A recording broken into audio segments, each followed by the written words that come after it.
Next problem, number 31. We're given a dispersion problem, right?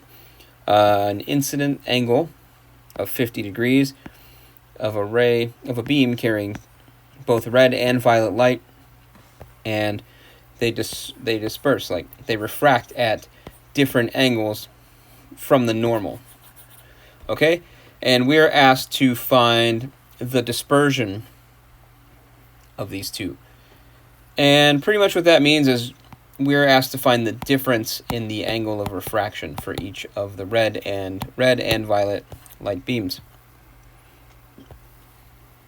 Here I've just redrawn it a little larger so you can see.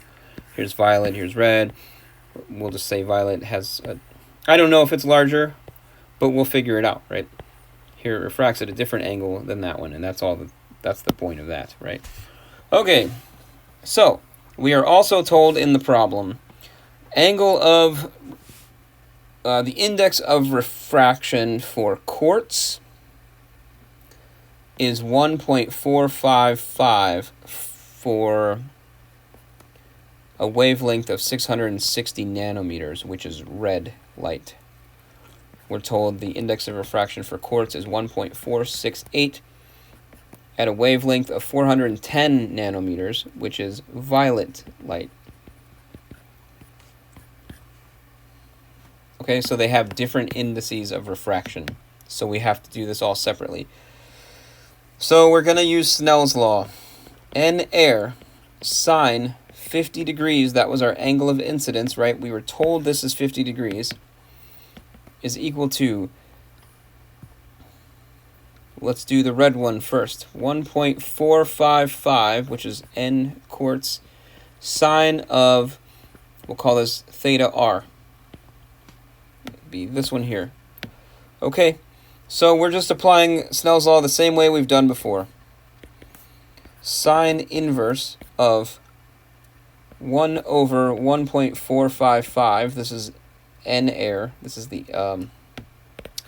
index of refraction of air, over the index of refraction of the quartz for red light, sine 50 degrees. So we plug all this into a calculator. What do we get? We get 31.77 degrees. That's what I got. And we do the same thing for violet. It's the same formula, arc sine 1 over 1.468, which is the index of refraction for quartz with violet light. Sine 50 degrees was the incident angle. That gives us a value of 0.3... Nope, sorry, that's wrong. Jumping ahead a little bit. It gives us a value of 31.45 degrees. Okay, and then we take the difference between them. That's the dispersion. So the dispersion equals violet refraction angle minus red refraction angle, which is 31.45.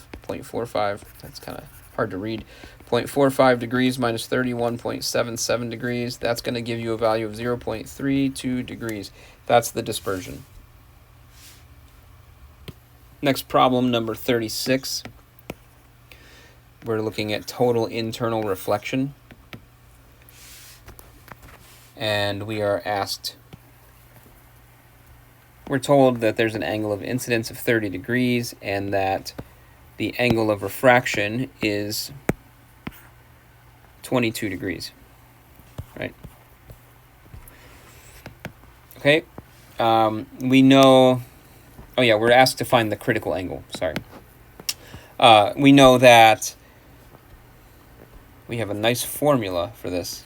Theta critical is equal to N2, index of refraction 2 over index of refraction 1, in the case that N1 is greater than N2. So the larger of the two go down here, right? And essentially what this means is that, here we'll write it down like this, sine theta, N1 sine theta is equal to N2 sine 90 degrees. So if we have an angle of refraction of 90 degrees, then we're going to get total internal reflection, right? So here this thing goes Like we have a angle of incidence here, and then boom, it just comes down here, and then there's going to be some internal reflection. As a basic idea, like that's not, that's obviously not a good lecture on the topic. But anyway, all we're doing is plugging into this formula. That's it. So in our version, we know that N liquid is greater than N air, because air is 1, right? And so in order to get some refractive angle, we need N liquid to be greater than air. So what does that mean? That means that sine 22 degrees, this is our angle of refraction, and liquid is equal to N air sine 30 degrees, angle of incidence. And we're trying to find, we need to find this. We don't know what that is. So N liquid is, of course, okay, it's 1/2. Sine 30 is 1/2 times 1, which is index of air, over sine 22 degrees. And that's going to equal 1.335. So N liquid is 1.335. Okay, great. Now all we have to do is use our critical angle formula. This is our critical angle formula, right? So we're going to say critical angle is sine inverse of, what did we have? N2 over N1, where N2 is greater than N2 is smaller than N1. So then we have air over the liquid, right? And that's going to be 48.51 degrees. That's the critical angle to give you total internal reflection. Next problem, we have a very similar situation. We are looking at total internal reflection. We want theta min for air and water. So let's say this plastic pipe is surrounded by water or air, right? These are the two scenarios that we're looking at. So what is the minimum angle that's going to give us total internal reflection for these two scenarios? Well, N air is equal to 1, N water is equal to 1.33. We're told that the index of refraction of the plastic pipe is 1.53.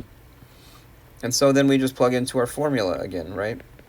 Theta crit is equal to sine inverse of 1 over 1.53. This is for air. So if the plastic pipe is surrounded by air, the angle is going to be 40.8 degrees.